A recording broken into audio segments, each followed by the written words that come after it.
Hey guys, it's Reeker from Cut Through Recordings, and welcome to part 2 of my Mixing Metalcore series. Today I'm going to talk to you about bass tone.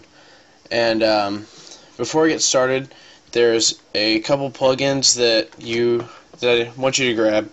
One of them is called TSC Bass Overdrive. It's really great. It's pretty much like casting a spell on your bass and automatically making it sound 10 times better. That, and you need to get an impulse loader, so that way you can use some kind of bass cabinet impulses, unless you have a VST that you're pretty happy with that has bass cabinets in it. But there's a couple of impulses that I really like to use, and I'll try to find out where I got them from so I can provide you guys with links to them. But in the meantime, I'm not too sure where I got them. But, okay, yeah, I'm going to go ahead and get started. So, whenever I mix bass, I think it's best to start with just the bass and the drums by themselves, because they are both the rhythm section of your song, and so it's good to get them sounded nice and tight together. And also the bass, kick, and snare kind of tend to conflict with each other a lot, so it's good to kind of mix all them together without everything else at the moment. And I'd also like to take a little bit to talk about my approach to mixing. A lot of people say to never solo anything when mixing, which that is, I mean, there's a lot of truth behind that you should never do that. But I think starting out, it's good to try to get everything to sound as best as you can raw, so that way you can work from there. Because starting out, it's kind of hard to know what everything's supposed to sound like in the end. So I like to get my guitar sounding as good as I can raw, my drum sounding as good as I can, my bass sounding as good as I can, and then kind of start to take things away from them until you get everything fitting together really well. So anyways, now I'm going to go ahead and get started with this bass. So I'm just going to play the two together, the bass and the drums, and I'm going to start kind of adding effects on here, and I'll try to explain everything as I go along.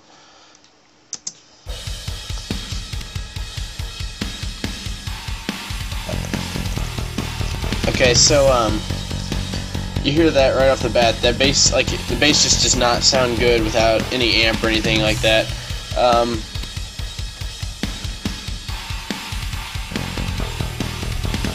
The first thing I'm going to do is I'm going to insert an EQ. And I'm going to take away just a little bit of the lower mids, because I think it gets rid of that kind of honky sound to it. Maybe it'd be easier if I soloed the bass while I did this, so that way you can kind of hear better.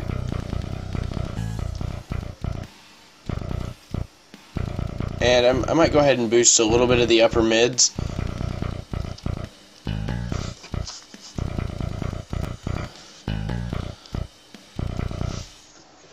Okay. And I'm going to go ahead and add a compressor on here as well, just simple compression.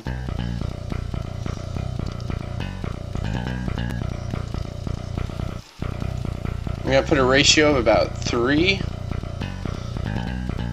and fairly slow attack and a pretty slow release as well, so that way you don't really get much pumping. This is just to kind of level the signal out a little bit, get just a little bit of gain reduction going. And now that I got that, I'm going to go ahead and put that TSC Bass Overdrive that I was talking about on here, the magic working plugin. See how big of a difference that makes? On this I usually leave mostly everything alone, except I'm going to boost a little bit of the highs and a little bit in the presence. And whenever you render this, you definitely want to turn this high quality switch on.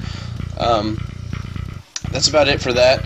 Another thing that I like to do for bass, at least lately that I've been liking to do, is add some kind of overdrive pedal to this. And I found one plugin that I especially like for bass. It's called the TSB-1. It's made by Ignite Amps. Not many people know about this plugin, but this thing's really good. It's made for, it's like a tube screamer made for lower tuned guitars and basses. I'm not going to mess with that too much right now because I need to go ahead and add the cabinet on here before I start messing with that, so that we can kind of know what it's going to sound like.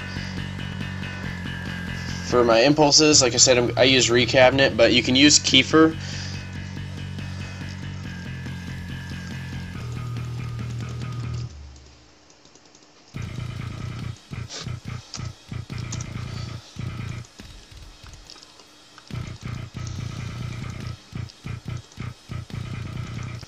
Okay, these two right here are my favorite impulses. This Ampeg SVT 8x10, and I'm not sure which mic this is. The D6. I like that one right there a lot, and on this one,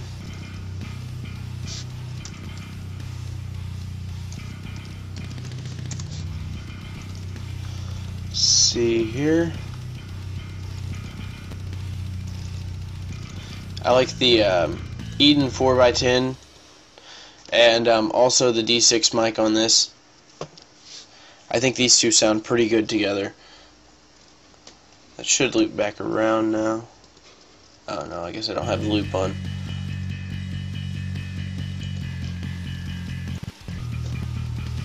Okay, so yeah, now I'm going to kind of mix these two together. Also, a really cool thing about recabinet is this dynamics knob here. It saturates a little bit in the cabinet part of your chain, and it makes it sound a lot more like real speakers. So yeah, this let's see, what was this? The Ampeg 8x10, and then the Eden 4x12 or 4x10. I mean, the 4x10 definitely has a lot more high end, and so for this one, I'm going to go ahead and roll off quite a bit of the low end, so that way there's not too many conflicting frequencies between the two. And also going to roll off the high end on this side quite a bit. Sort of mix the two together till I get a sound that I like.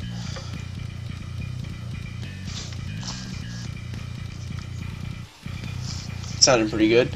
And now I'm going to go back over here to this TSB-1, and you have your basic drive knob on here. You have your tone, your level, and the sweep, which kind of acts like a separate tone knob, but I think it controls more of the high frequencies. So if you want to add a little bit more presence,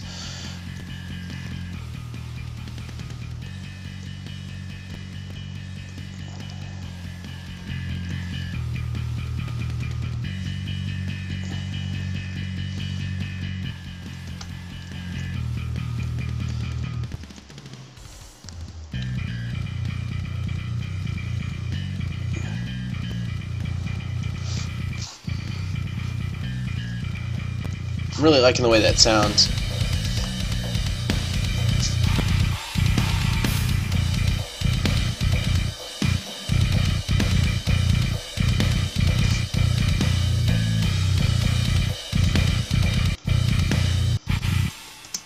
Okay, now that I'm starting to I got a pretty good bass sound going there, I'm going to go ahead and try to make this fit a little bit better with the drums.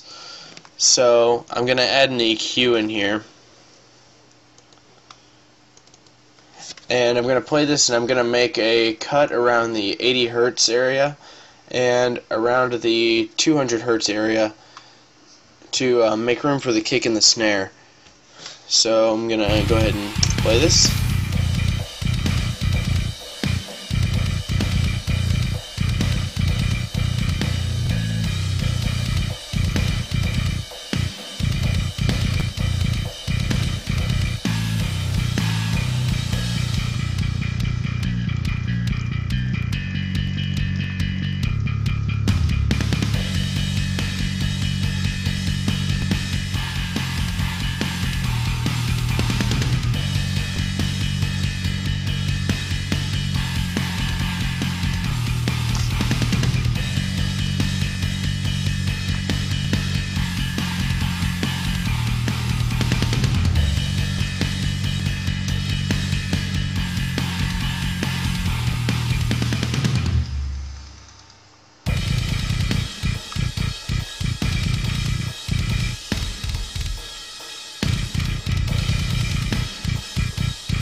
Okay, well, I think that's about it right now for the bass. Got that sounding pretty good by itself, and on the next video I'm going to show you not my bass tone, my guitar tone. I'm going to bring that in and kind of work on fitting the two together, because that's something that's really important, is getting a bass tone and a guitar tone that work really well together.